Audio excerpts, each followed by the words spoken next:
Il est temps de vous informer sur Kivu Morning Post. Messieurs, dames, bonjour et bienvenue. Le mouvement politico-militaire Twirwaneho allié à la F-123 accuse l'armée burundaise d'entrave humanitaire à Minembwe et de complicité dans le meurtre des jeunes Banyamulenge avec le FARDC, Wazalendo et les FDLR. Des combats entre Wazalendo de la CNPCC de forces d'autodéfense Bilonze et Bichambuke se poursuivent à Mississi dans les territoires des Fizi. Nous sommes au sud Kivu, causant des pertes humaines et sémant la terreur. C'est tout pour les sommaires. Messieurs, dames, bonjour et surtout bienvenue. C'est pour la première fois que vous suivez Kivu Morning Post. Abonnez-vous.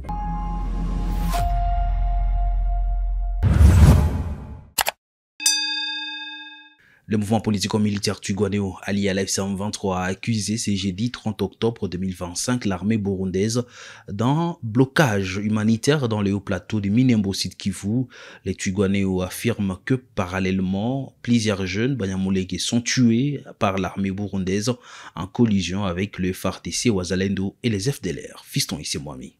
Les Twirwaneho condamnent l'escalade de violence liée au déploiement massif des forces burundaises, notamment dans le haut plateau d'Uvira, Mwenga et Fizi, suivi de l'encerclement ciblé des localités et villages.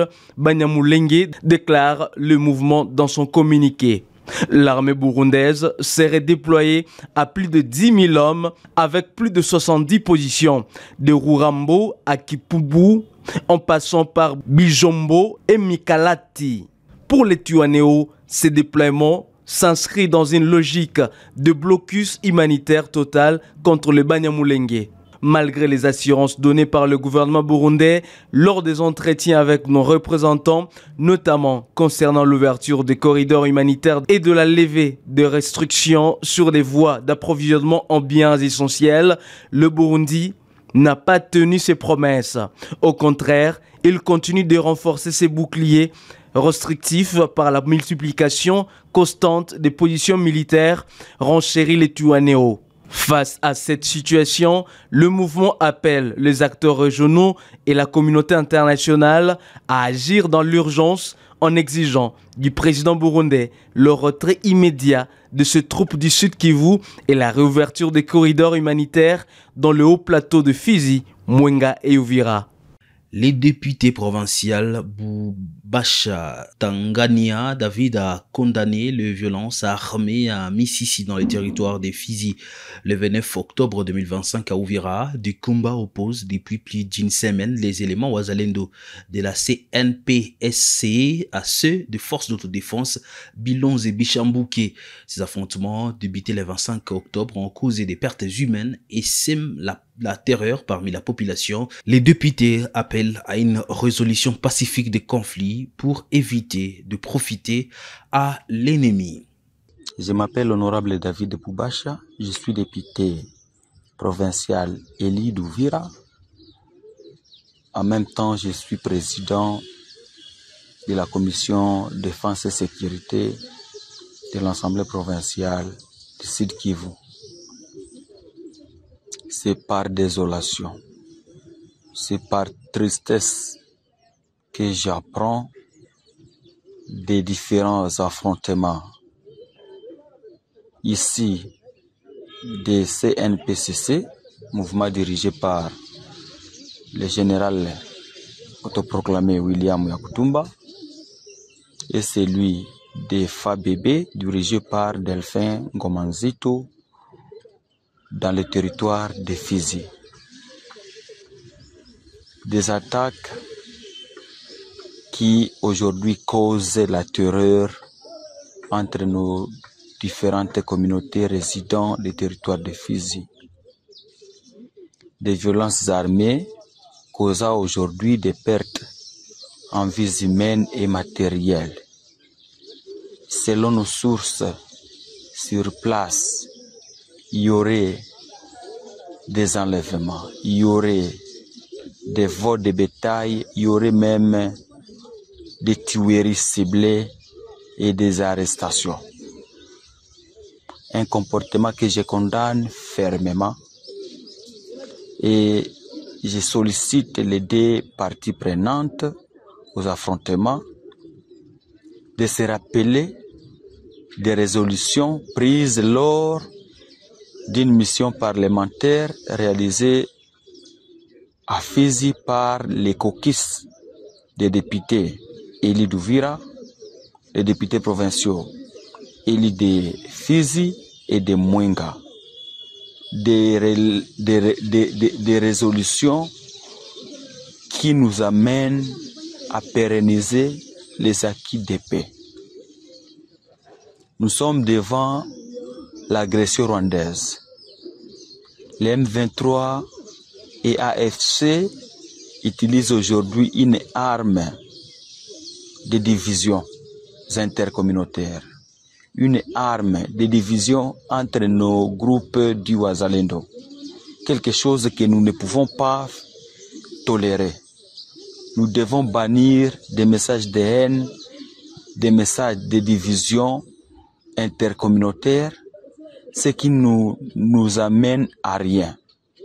Pour ce faire, je demande les parties prenantes aux affrontements actuels, à la sagesse, au patriotisme et à l'unité. À Owicha, dans les territoires de Béni, une femme a été tuée, son bébé blessé par de bandits armés lors d'une incursion dans leur domicile la nuit du 29 octobre 2025. Les activités sont paralysées. La société civile a décrété une journée ville morte en mémoire des victimes. Siméon Muvunga, vice-président des forces vives d'Owicha, a condamné la montée de la criminalité et a appelé les autorités à élaborer les stratégies pour y faire face. Moi, c'est Maître Siméon Muvunga, déjà vice-président de la société civile noyau d'Owicha. En fait, ce qui vient de se passer, c'est depuis plusieurs la nuit, une maison au quartier Bakaï à Owicha a été visitée par le bandit à main armée. Il y a une maman qui a été tuée, son mari et son enfant ont été touchés par balle et dépêchés à l'hôpital général de référence d'Owicha. Le corps a été également dépêché depuis ce matin de cette regrettée à la morgue de l'hôpital de référence d'Owicha. Tout à l'heure là, la société civile d'Owicha vient de décréter une journée ville morte, vu la situation, vu la hausse de criminalité de la situation sécuritaire à la commune de Owicha. Et donc, ce qui se passe à la commune d'Owicha, ça va de pire en pire parce que nous ne comptons chaque jour des cas de tuerie, chaque jour des cas de criminalité urbaine. Et que donc, nous sommes en train d'appeler, interpeller les autorités qui se chargent de la sécurité des populations. Pouvant encore mettre un peu des stratégies pour mettre fin à cette tragédie qui ronge la communauté owichienne. Nous allons toujours rester dans la partie grand nord de la province du Nord Kivu. Madame Evelyne Eti, directrice adjointe du programme alimentaire mondial PAM, a rencontré le vice-gouverneur du Nord Kivu, Louis Segon Karawa, à Béni. Ils ont discuté de la situation humanitaire de déplacés et surtout de l'assistance que les PAM les rapportent. Je suis Evelyne Eti, directrice adjointe du PAM, basée à Kinshasa. On a parlé de nos projets ici, on a parlé de l'assistance que le PAM nous donnons à la population, mais aussi, très important, la relation entre le PAM et le pays. Donc, surtout ici, avec le gouverneur, son vice qu'on a rencontré, ils nous donnent beaucoup de soutien et même notre chef de sous-bureau m'en a dit qu'on a beaucoup de soutien qui vient du gouverneur. Donc on vous remercie au nom du PAM pour ce que vous êtes en train de faire pour nous, mais beaucoup plus pour la population, pour les déplacés qui sont là. Et aussi, on a un projet de nutrition pour les femmes et les enfants, dont on leur donne aussi à manger. Ça, c'est très important. On a aussi parlé du soutien qu'on veut venant du gouvernement sur la visite à Walikale. Donc, on est très content de savoir que le gouvernement et le gouverneur nous soutient. On a une délégation qui arrive la semaine prochaine pour aller voir ce qu'il faut faire là-bas. Donc, merci au gouverneur pour le soutien et pour autoriser la mission. Ça, c'est très important pour nous. On a un programme très important pour les déplacés qui viennent d'ailleurs et ils sont nombreux. Ils sont intégrés dans les familles ici. On leur donne malheureusement, on n'a pas assez de financement comme dans le passé, mais on est en train de soutenir les déplacés. On souhaite que d'ici peu, tout le monde pourra rentrer, mais tant qu'ils sont là, on va leur donner le soutien. On donne aussi le soutien aux mamans, aux enfants, pour la nutrition, ce qu'il leur faut. L'adjudante Sarah Ebandi a été condamnée à 12 mois de prison avec sursis par les tribunaux militaires de Kinshasa-Gombe pour une vidéo TikTok où elle échange un baiser avec son fiancé en uniforme. Elle échappe ainsi à la prison ferme à condition de ne pas commettre de nouvelles infractions pendant un délai déterminé.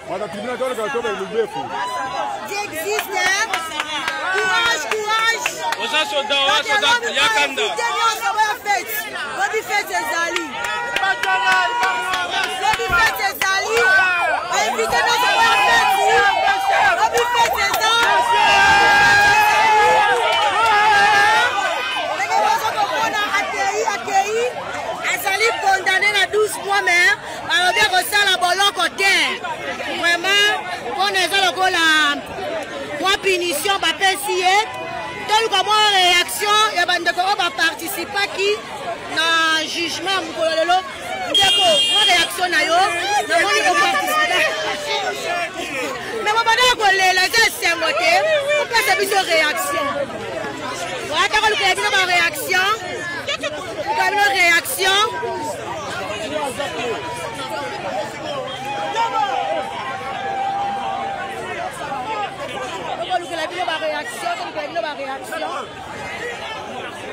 Les deux chambres du Parlement congolais ont adopté à l'unanimité le projet de loi prorogeant l'état des sièges dans les provinces du Nord Kivu et de l'Ituri. Cette décision, demandée par le président Tshisekedi, vise à continuer la pacification des zones touchées par les violences armées. Honorable président du Sénat, honorable membre du bureau du Sénat, honorables sénateurs, j'ai l'honneur et le devoir républicain de soumettre à votre auguste assemblée pour examen et adoption le projet de loi autorisant la prorogation d'état de siège sur une partie du territoire national, tel qu'adopté par le Conseil des ministres lors de sa réunion du vendredi 24 octobre 2025. L'Est de notre pays demeure le théâtre d'une guerre d'agression et d'une occupation illégale menée par le Rwanda et ses supplétifs, AFC M23, auxquels se greffent plusieurs groupes armés locaux et étrangers sémant la mort et désolation dans les provinces de l'Ituri et du Nord Kivu. Face à cette agression persistante, Son Excellence, Monsieur le Président de la République, chef de l'État, garant de l'unité nationale et de l'intégrité territoriale, a par ordonnance numéro 25/015 du 3 mai 2021 proclamé l'état du siège dans ces deux provinces en application des articles 85, 144 et 145 de la Constitution. Honorable Président du Sénat, honorable membre du bureau du Sénat, honorables sénateurs, malgré les avancées enregistrées sur le terrain, l'objectif de pacification totale n'est pas encore atteint. L'ennemi se réorganise, multiplie les provocations et persiste dans son entreprise de déstabilisation. Dans ces contextes, la prorogation de l'état de siège s'impose comme une mesure de nécessité nationale et de légitime défense. Conformément à l'article 144, alinéa 5 de la Constitution, cette prorogation ne peut intervenir qu'avec l'autorisation du Parlement saisi par le chef d'État après délibération du Conseil des ministres. C'est donc en exécution de cette exigence constitutionnelle que je soumets à votre haute appréciation le présent projet de loi afin de permettre à nos forces armées et services de sécurité de poursuivre avec fermeté et détermination la neutralisation des forces négatives et la restauration complète de la paix et de l'autorité de l'État dans ces zones meurtries. Le projet de loi que je vous présente se compose de 3 articles. L'article 1er autorise la prorogation d'état de siège sur les provinces de l'Ituri et du Nord Kivu pour une durée de 15 jours à compter du 3 novembre 2025. L'article 2e abroge toutes les dispositions antérieures contraires. L'article 3e fixe l'entrée en vigueur de la présente loi à la date de sa promulgation.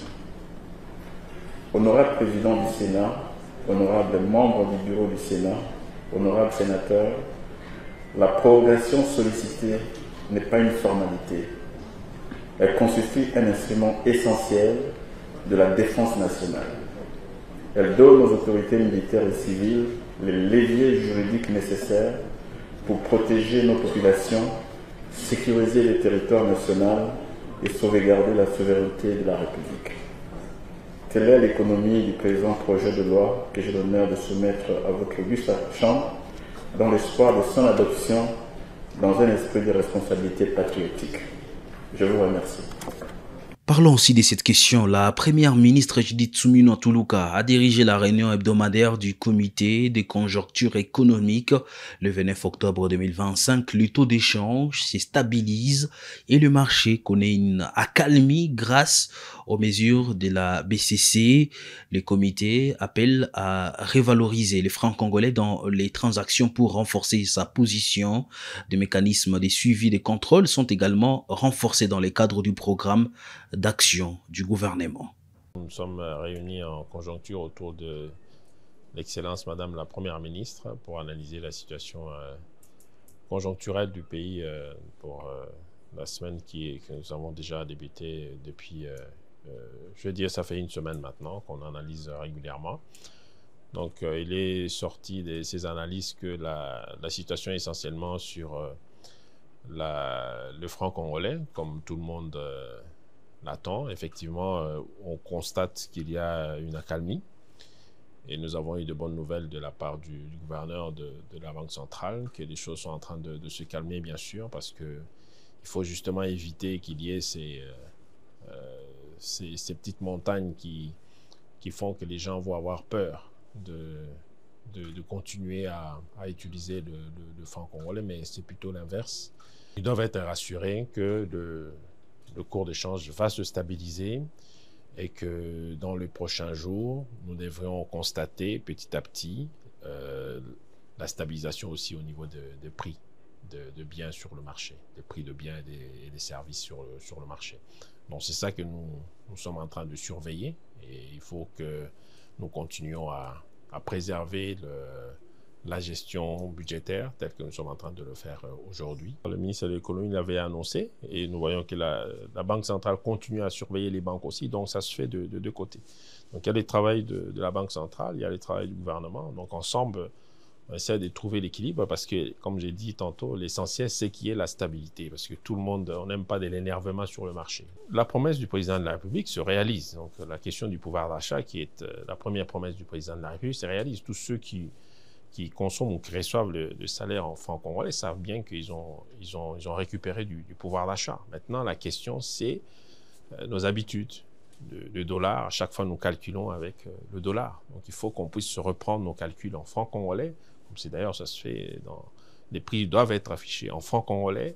Et c'est tout à fait normal que ceux qui ont reçu ou qui reçoivent de l'argent en dollars puissent toujours continuer à calculer en dollars et forcément qu'ils vont constater que les choses ne bougent peut-être pas comme ceux qui reçoivent et qui dépensent en francs congolais. Le ministre délégué à la francophonie, Crispin Mbandou, a visité l'ambassade de la RDC à Paris. Il a inspecté les bâtiments du bureau de l'ambassadeur aux toilettes. Cette visite a révélé que le bâtiment nécessite une rénovation. Après les États-Unis et le Canada, le ministre délégué en charge de la diaspora et de la francophonie met cap sur l'Europe. Premier pays, la France. Avant de débuter la série des consultations et des échanges avec les Congolais vivant à l'Hexagone, Crispin Mbandou, qui a été accueilli par l'ambassadeur de la RDC en France, s'est d'abord entretenu ce mercredi avec le docteur Bakumba, envoyé spécial du président de la Mauritanie auprès de la francophonie. En présence de l'ambassadeur, les deux personnalités ont discuté des questions d'intérêt commun entre la Mauritanie et la République démocratique du Congo, notamment l'Organisation internationale de la francophonie. Merci beaucoup et bonne chance. Après audience avec la ministre mauritanienne, le ministre Crispin Mbandou a fait le tour du propriétaire de l'ambassade de la RDC située sur 32 cours Albert Ier à Paris.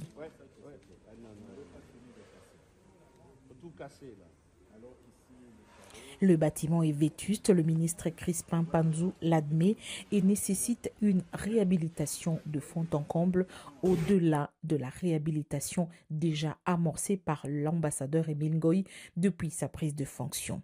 Au-delà de l'état du bâtiment, le ministre délégué à la francophonie et à la diaspora a voulu palper du doigt le travail sur place à l'ambassade. Il a lui-même suivi pas à pas les explications sur le déroulement du travail, de l'accueil jusqu'à la délivrance du passeport. Les explications lui ont été fournies. Voilà, c'est les numériques. Il y a les numériques pour un petit tableau. Là. On a mis aussi un petit tableau, vous le verrez. Okay. Vous le verrez. Maintenant qu'ils ont travaillé, ils sont maintenant en train de remettre des documents aux requérants. On est vraiment ravis qu'il soit là. Nous l'avons sensibilisé aussi à ce qui concerne la rénovation de ces patrimoines. C'est pour dire que c'est un patrimoine qui est bien situé et qui fait la fierté de la République. Mais ce patrimoine est en péril. Nous avons fait l'effort de rénover une partie, mais il reste également des travaux à mener. Parmi les préoccupations majeures des Congolais vivant en France, c'est le délai parfois très long que prend la délivrance des passeports. Et à ce sujet, le ministre délégué à la francophonie et à la diaspora a insisté pour le raccourci du délai afin de répondre aux desiderata des Congolais vivant en France. Le délai d'attente de combien?